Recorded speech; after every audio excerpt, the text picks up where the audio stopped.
আছেন সবাই? আশা করি সবাই ভালো আছেন। আর রিমাস ক্লাসে জানাচ্ছি সবাইকে স্বাগত। চলে আসলাম আজকে সানমারে। অনেকদিন যাবত আমি পাস্তা খেতে চাইছি। সো পাস্তা খাওয়ার জন্য আমার মনে হচ্ছে যেন এইটাই বেটার। আমি প্রায় সময় এখানে এসে এই দোকানটাতে এসে আমি কী করি, সানমারে পাস্তাটা খাই। অ্যান্ড দেন আমার কাছে এখানকার অন্যান্য রেস্টুরেন্ট থেকে আমার মনে হচ্ছে যে এখানকার পাস্তাটা সবচেয়ে বেটার। সো আজকে আমি এখানে এসেছি পাস্তা খেতে। সঙ্গে থাকুন আরও কিছু আছে।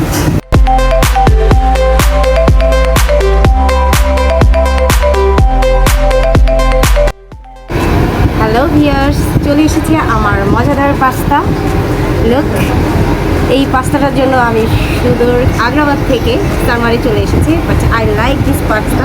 আশা করি এটা খুবই টেস্ট হবে, আমার কাছে খুবই টেস্ট লাগে। বাট আপনারাও এখানে এসে সানমারে এসে 5th ফ্লোরে ফুড করে সে এটা ট্রাই করতে পারেন। Thank you so much.